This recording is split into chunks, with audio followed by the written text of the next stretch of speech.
ഇപ്പോൾ ഇന്ന് ജോലി കഴിഞ്ഞ് കമ്പനി വന്നപ്പോൾ അവിടെ ഇന്തോ എന്ന് എഴുതിയൊരു പേപ്പർ ഇരിക്കുന്നുണ്ട് കേട്ടോ. ഇന്തോ എന്ന് പറഞ്ഞാൽ ഇന്ത്യ എന്നാണ് കേട്ടോ. ജപ്പാൻകാർ ഷോർട്ടായിട്ട് വിളിക്കുന്നതാണ് ഇന്തോ.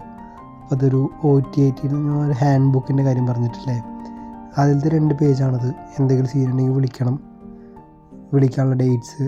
പിന്നെ അവർ അതിനകത്ത് പ്രിൻ്റ് ചെയ്ത് വെച്ചിട്ടുണ്ടായിരുന്ന പേജ് എന്ന് പറഞ്ഞാൽ ആനുവൽ ലീവ്, പിന്നെ പെയ്ഡ് ഹോളിഡേയ്സ്, അതിൻ്റെ പേജൊക്കെയാണ്.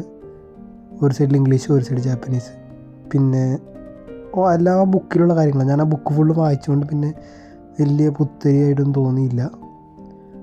കണ്ട എന്തെങ്കിലും പ്രശ്നം ഉണ്ടെങ്കിൽ വിളിക്കാനുള്ള ദിവസങ്ങൾ, ലാംഗ്വേജ് കൺസൾട്ടേഷൻ, കൗൺസിലിംഗ്, അതുപോലത്തെ കാര്യങ്ങളൊക്കെയാണ് അതിനകത്ത്. അപ്പോൾ മേ ബി ആരെങ്കിലും എന്തെങ്കിലും സീൻ ഉണ്ടായിട്ടുണ്ടാവണം. അല്ലാണ്ട് അവർ ഇന്നലെ ഇവിടെ വന്ന് പോയിട്ടുണ്ടായിരുന്നു. അവർ 6 മാസം കഴിയുമ്പോൾ ഒരിക്കൽ കൂടി വരുമെന്നാണ് പറഞ്ഞത്. അപ്പോൾ ഇതാണ്ട് TATP മേ ബി അവർ റെഗുലറായിട്ട് വന്ന വിസിറ്റ് ആയിരിക്കും, എനിക്കറിയില്ല.